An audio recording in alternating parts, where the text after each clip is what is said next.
Je m'appelle Amanda, j'ai 34 ans et jamais je n'aurais imaginé que ce vendredi-là serait différent des autres jours. Encore une journée à diriger mon entreprise, prendre des décisions, puis rentrer chez moi dans mon appartement vide mais paisible. Pendant mon enfance, j'étais souvent comme un fantôme aux yeux des autres. Mes parents ont clairement fait comprendre que ma sœur Olivia, 8 ans ma cadette, était leur chouchoute. Quand j'ai quitté pour l'université, notre relation déjà tendue s'est pratiquement évaporée.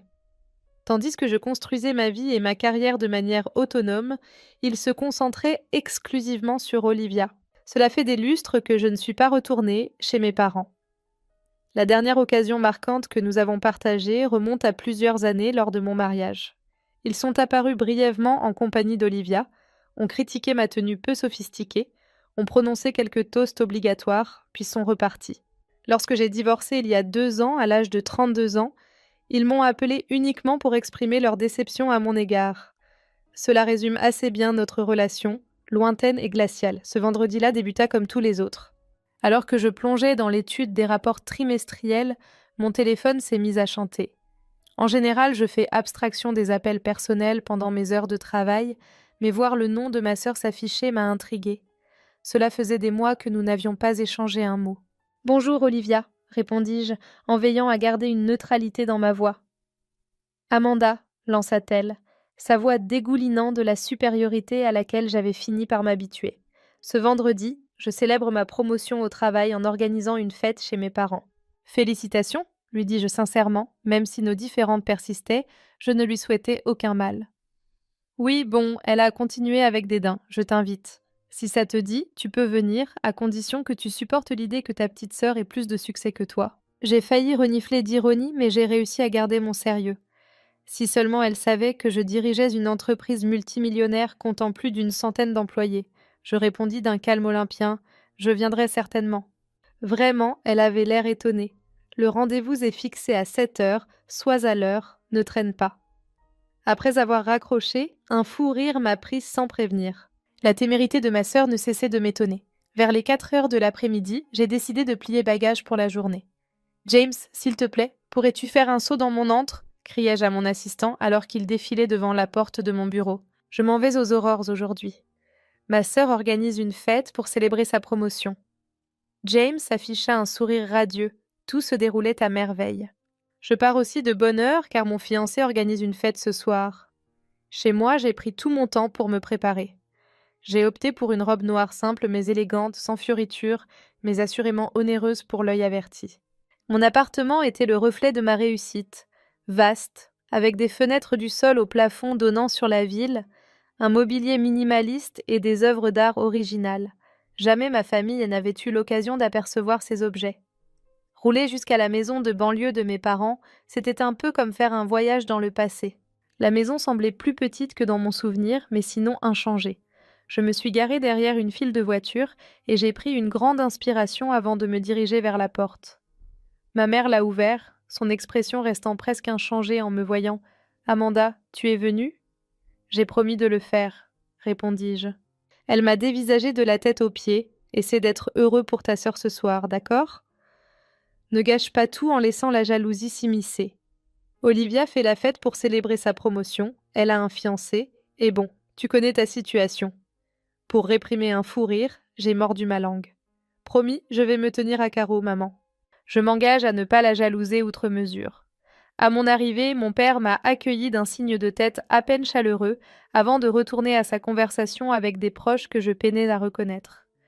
La demeure débordait d'amis de la famille et de proches, tous bavardant avec enthousiasme. Je saisis une coupe de vin et me glissai discrètement dans un coin tranquille pour observer. La plupart de ces individus ne m'avaient pas croisé depuis des années, et rares étaient ceux qui se sont donné la peine d'engager la conversation avec moi. Un silence soudain enveloppa la foule lorsque Olivia fit son entrée grandiose, descendant majestueusement l'escalier dans une robe dorée étincelante qui capturait chaque lumière de la pièce. Un sourire radieux illumina son visage sous les applaudissements de tous. Elle remercia tout le monde pour leur présence, sa voix flottant gracieusement à travers la pièce. « Je suis tellement enchantée de pouvoir partager ce moment unique avec toi. Après tant d'efforts et de persévérance, je viens enfin d'être promue au poste de responsable de compte senior. » Mes parents rayonnaient littéralement de fierté pendant qu'Olivia se démenait dans la pièce, racontant à qui voulait l'entendre ses exploits. J'ai surpris la directrice de l'entreprise en train de dire à notre tante qu'elle prend même un café avec moi plusieurs fois par mois. Il affirme que je suis sur la voie rapide vers le niveau exécutif. Je gardais un sourire poli, savourant lentement mon vin. Finalement, Olivia s'approcha de moi, arborant un sourire légèrement prédateur. Elle me dévisagea de la tête aux pieds en déclarant « Franchement, je ne pensais pas que tu viendrais. Je t'ai convié par politesse, pas pour que tu exhibes les prouesses d'une personne accomplie. » Elle se désigna d'un geste théâtral. Je haussai un sourcil, signifiant ainsi mon désaccord sans prononcer un mot. Fortifiée par mon silence, elle éleva le ton. « Dis donc, Amanda, tu sais quoi? Peut-être serait-il préférable que tu t'éclipses? Ce soir, j'ai envie d'être entourée de gagnants, pas de perdants comme toi. » Un silence pesant s'abattit sur la pièce. Tous les regards convergèrent vers nous. Du coin de l'œil, j'ai surpris mes parents esquissant d'un sourire narquois, visiblement amusés par la cruauté d'Olivia. Plutôt que de rougir de gêne, j'affichais un sourire serein. Je crois que je vais prolonger un peu mon séjour. Pas d'inquiétude, mon échec n'est pas contagieux, toi et tes amis réussis à être en sécurité. La colère fit rougir le visage d'Olivia, mais avant qu'elle ne puisse répliquer, la porte d'entrée s'ouvrit. Lorsqu'une silhouette familière fit son apparition, le visage d'Olivia se métamorphosa instantanément. Elle se précipita vers lui, l'enlaça et l'embrassa avec passion. « À l'attention de tous !» s'exclama-t-elle. « Voici James, l'heureux élu de mon cœur. » Pris de court, mon verre suspendu à mi-chemin vers mes lèvres, mon assistant James. Soudain, son commentaire sur la fête de fiançailles de sa compagne prit tout son sens. Olivia entraînait James à travers la foule, visiblement impatiente de l'exhiber. « Viens donc faire la connaissance de ma sœur !»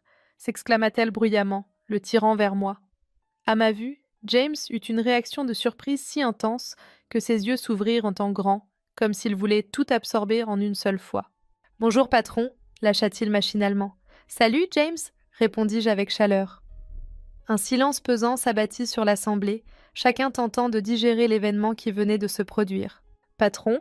La voix d'Olivia avait grimpé d'une octave. « Qu'est-ce que vous voulez dire, patron ?» James semblait perplexe en apprenant que ta sœur est la PDG de Reynolds Marketing. Je suis le bras droit de cette femme d'affaires. Un silence pesant s'installa dans la pièce. Mes parents restèrent figés, la bouche légèrement entr'ouverte. Le visage d'Olivia subit une métamorphose remarquable, passant d'un rougissement initial à une pâleur soudaine, pour finalement rougir à nouveau intensément. J'ai savouré mon vin jusqu'à la dernière goutte avant de déposer délicatement mon verre. Merci pour ton invitation, Olivia. Il est temps pour moi de filer. Je ne voudrais pas gâcher ta fête avec ma présence maladroite. Soudain, mes parents ont retrouvé l'usage de la parole. Amanda. Attends, tu as mal saisi, commença mon père. Cependant, je me dirigeais déjà vers la porte, un sourire aux lèvres, alors que les chuchotements éclataient derrière moi. De retour dans mon appartement, j'ai ôté mes talons et ri aux éclats jusqu'à en avoir mal aux côtes. L'expression sur le visage d'Olivia lorsque James m'a appelé patron était impayable. Après m'être préparé une tasse de chocolat chaud, avoir éteint mon téléphone, je me suis installée confortablement dans mon lit avec un livre, tout en riant encore des événements de la soirée. Au réveil le lendemain matin, j'ai rallumé mon téléphone pour découvrir une série de notifications agitées. 15 appels manqués de la part de mes parents m'attendaient impatiemment. Le chiffre 23 selon Olivia, 12 messages, tous des variantes de « appelle-moi immédiatement et nous devons discuter ». J'ai délibérément fait la sourde oreille et j'ai suivi mon programme du samedi comme prévu.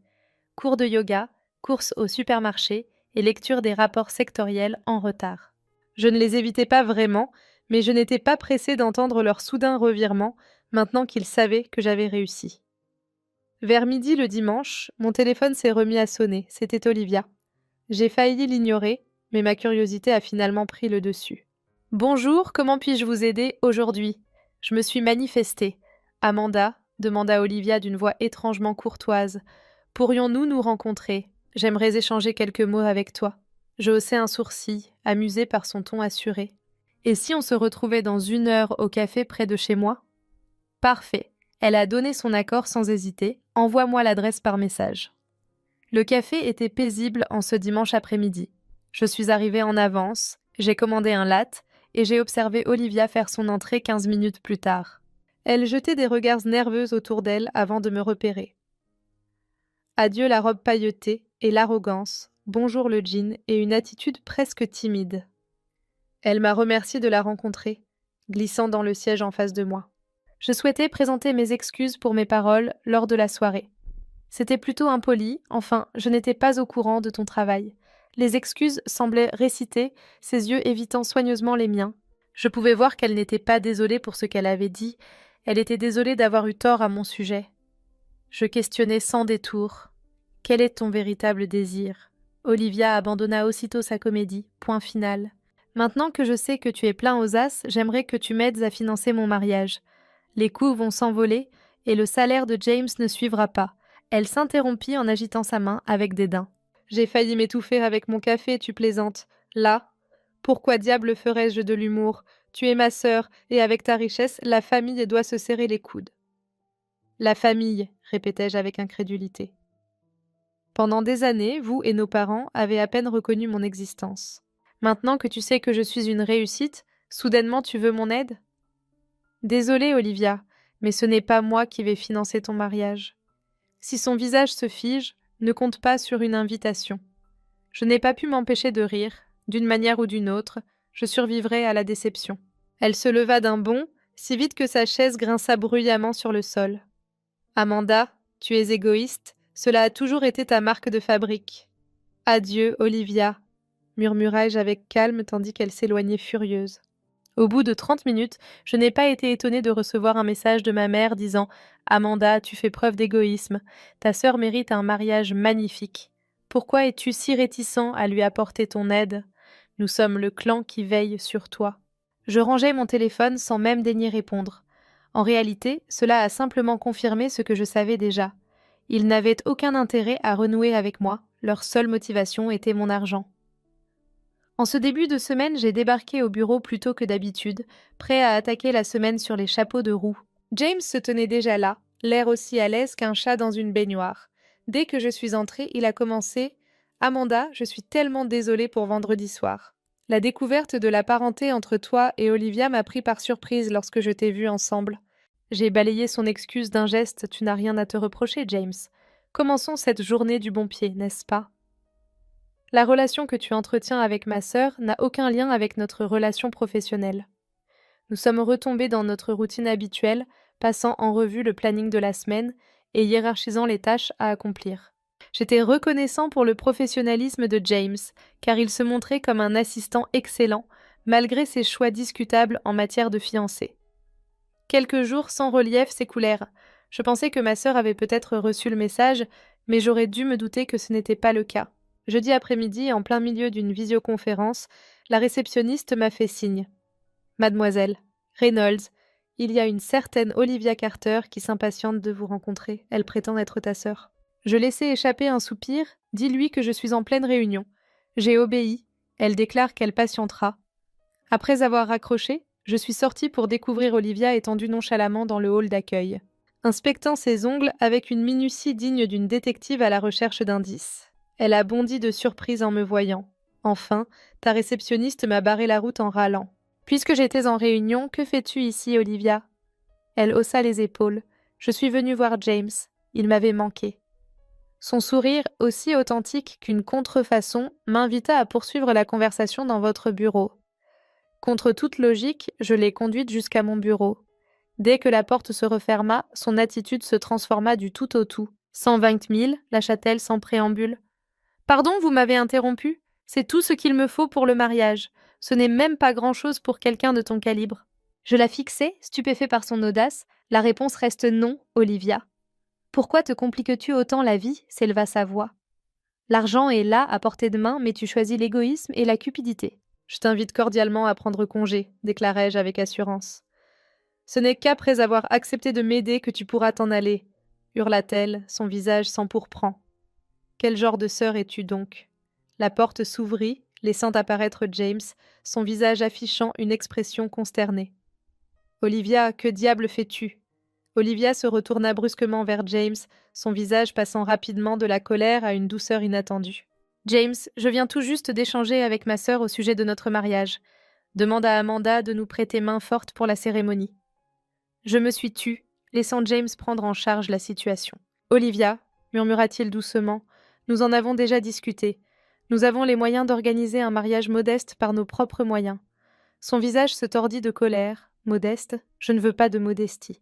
Je veux ce qui m'est dû, un mariage spectaculaire dont tout le monde se souviendra pendant des années. Pourquoi devrions-nous nous contenter alors que ma sœur est assise sur des montagnes d'argent?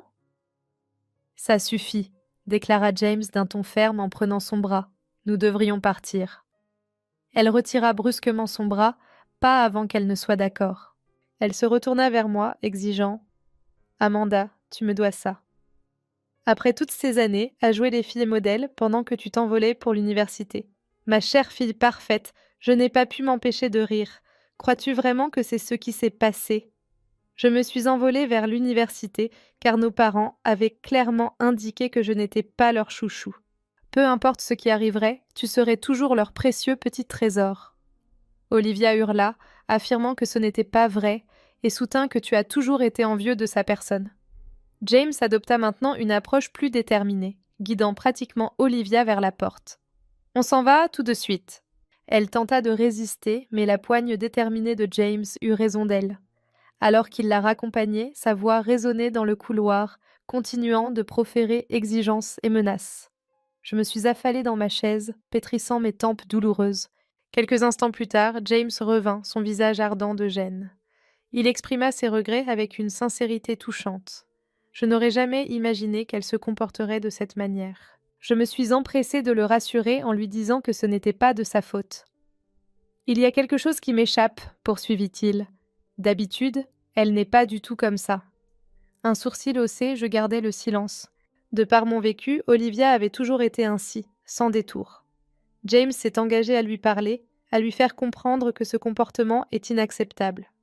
Je suggérai avec précaution qu'il serait préférable qu'elle n'arpente plus les couloirs du bureau. Je vais demander à la sécurité de l'ajouter à la liste des personnes non grata. James hocha la tête avec résignation. Je comprends, je suis désolée que cela en soit arrivé là. Le lendemain, le déluge a commencé, avec des messages d'Olivia me qualifiant d'égoïste, sans cœur et avide. Les messages vocaux de ma mère, exigeant de savoir pourquoi je tourmentais ma sœur. Même mon père a appelé, son message était abrupt et maladroit, me disant que je devrais agir comme il se doit pour la famille. Je fis la sourde oreille à tous. Après 34 ans d'expérience, j'avais appris que s'impliquer ne faisait qu'empirer les choses. D'ici dimanche, j'avais bloqué tous leurs numéros, les avais supprimés de mes comptes sur les réseaux sociaux et avais demandé à mon serveur de messagerie de diriger directement leurs messages vers la corbeille. Pendant quelques jours, le calme régnait en maître. J'ai mis l'accent sur le travail, partagé un dîner avec des amis, et même été à un rendez-vous qui, bien que plaisant, n'a rien donné. J'ai commencé à croire que la tempête s'était calmée. Le mardi matin suivant, alors que je me glissais dans ma place de parking réservée au travail, Olivia surgit de nulle part entre les voitures. « Penses-tu vraiment que tu peux me bloquer et que je vais disparaître ?» s'écria-t-elle alors que je sortais de ma voiture. « Tu ne vas pas te débarrasser de moi aussi facilement. » Je jetai un coup d'œil autour de moi, remarquant plusieurs employés observant la scène se dérouler.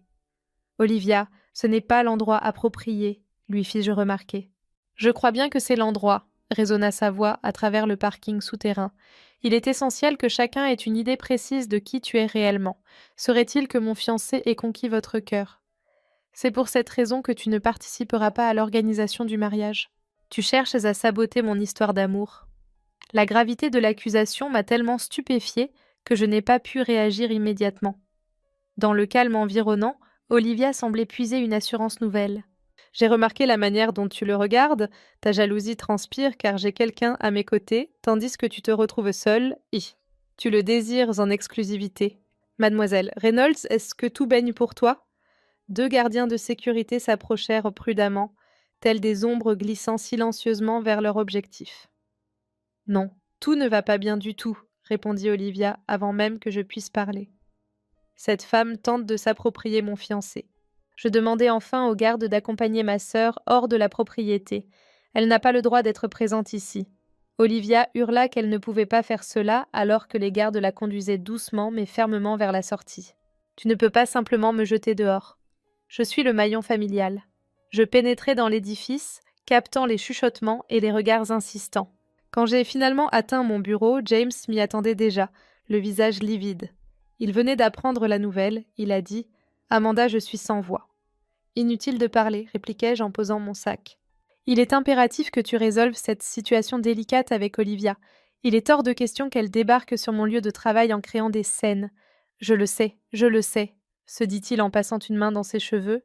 Elle a été différente ces derniers temps, depuis qu'elle a découvert ton poste.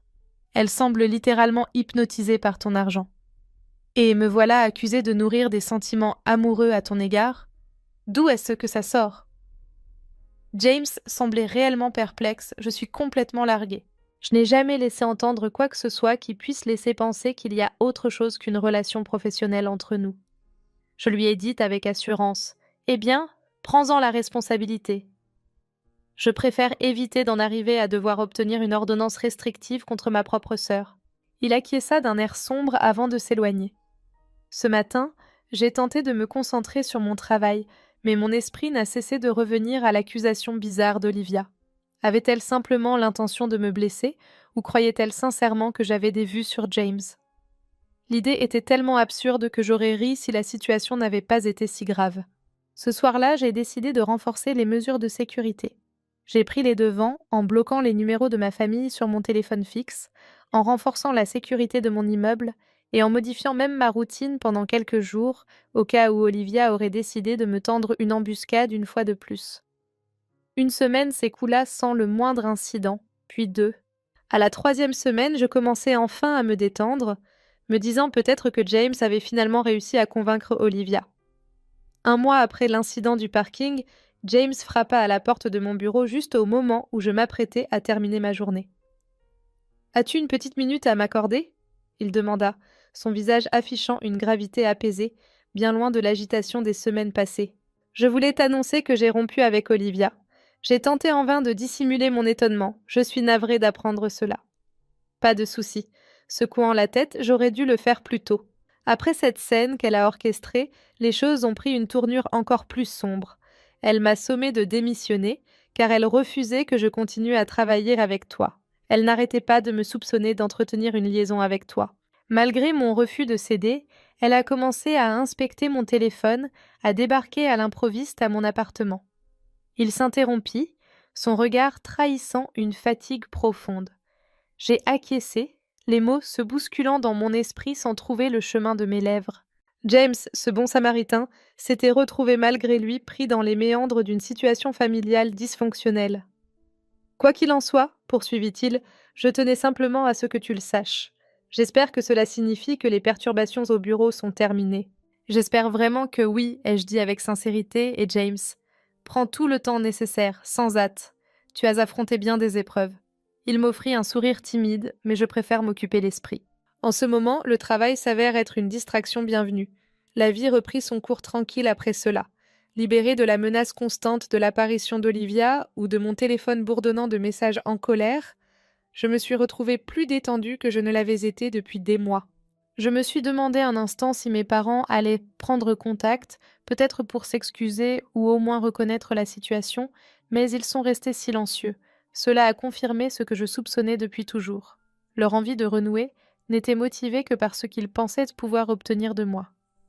Après la rupture d'Olivia avec mon assistant et l'annulation probable du mariage somptueux, je n'avais plus aucune utilité à leurs yeux. Étrangement, cette connaissance m'apporta une paix plus profonde que jamais auparavant. Pendant des années, j'ai nourri en secret l'espoir qu'un jour ils pourraient me voir, vraiment me voir, et regretter la relation que nous n'avions jamais eue. J'ai finalement accepté que cela n'arriverait jamais, et cette acceptation m'a libérée. Le printemps laissa place à l'été, et mon travail me tint en haleine avec l'arrivée de nouveaux clients et le développement de projets en expansion.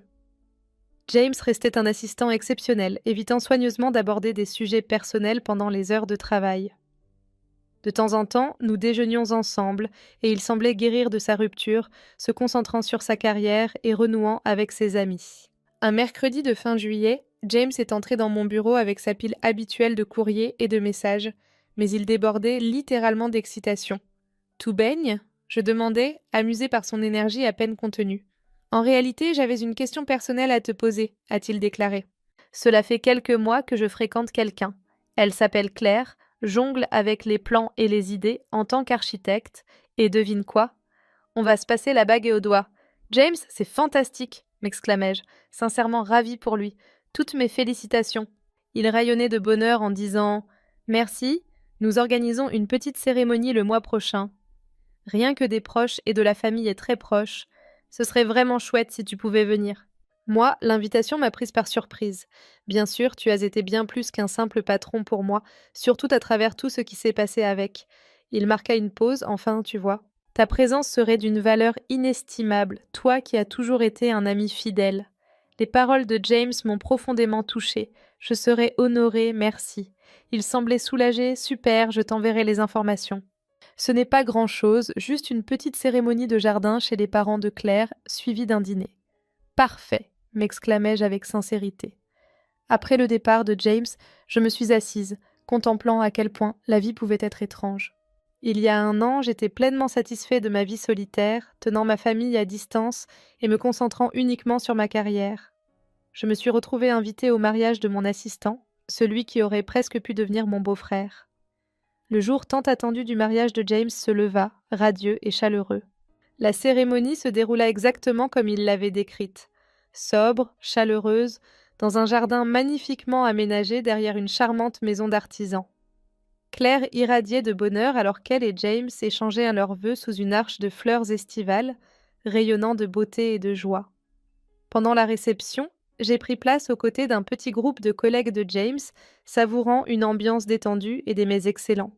Alors que j'observais James et Claire rire ensemble, entourés de personnes qui se souciaient vraiment d'eux, j'ai ressenti une pointe de quelque chose, pas tout à fait de l'envie, mais une prise de conscience de ce qui manquait dans ma propre vie. Ma carrière a toujours été ma priorité, surtout après mon divorce. J'avais persuadé mon esprit que la réussite professionnelle suffisait, que je n'avais pas besoin de liens personnels profonds. Cependant, en contemplant la joie illuminant le visage de James, je me suis demandé si je n'avais pas commis d'erreur. La mystérieuse Amanda. Je me suis retournée pour voir James s'approcher, sa nouvelle épouse à ses côtés. « Je suis ravie que tu sois venue, dit-il. Je voulais te présenter correctement à Claire. » Claire afficha un sourire radieux en déclarant « James m'a tellement parlé de vous. Merci d'avoir honoré notre rendez-vous de ta présence aujourd'hui. Honnêtement, je ne l'aurais manqué pour rien au monde, c'était une cérémonie magnifique. » Alors qu'il se dirigeait vers d'autres convives pour les saluer, je me surpris à esquisser un sourire. Peut-être était-ce l'atmosphère romantique ou le champagne, mais je me suis sentie envahie par un nouvel élan de possibilités. Ma famille, c'est un vrai bazar, mais cela ne signifie pas que le reste de ma vie doit l'être aussi. Je suis restée jusqu'au départ des derniers invités, j'ai félicité une dernière fois James et Claire, puis je suis rentrée chez moi sous un ciel étoilé. À mon retour, mon appartement semblait empreint de silence, mais pas de solitude. Je me suis débarrassée de mes talons, préparé une tasse de thé, et je me suis postée près de la fenêtre, contemplant les lumières de la ville. Une douce quiétude inattendue m'envahit. Il se peut que mes parents ne reconnaissent jamais la personne que j'étais. Il est possible que ma sœur reste prisonnière de sa jalousie et de son sentiment de droit. Cependant, j'avais bâti une existence épanouie, une carrière florissante, et peut-être même de nouvelles amitiés en train de se tisser. Parfois, la famille n'est pas seulement celle dans laquelle on est, mais aussi celle que l'on choisit d'accueillir dans sa vie. À l'âge de 34 ans, j'ai enfin assimilé cette leçon, et cela m'a semblé être un nouveau départ.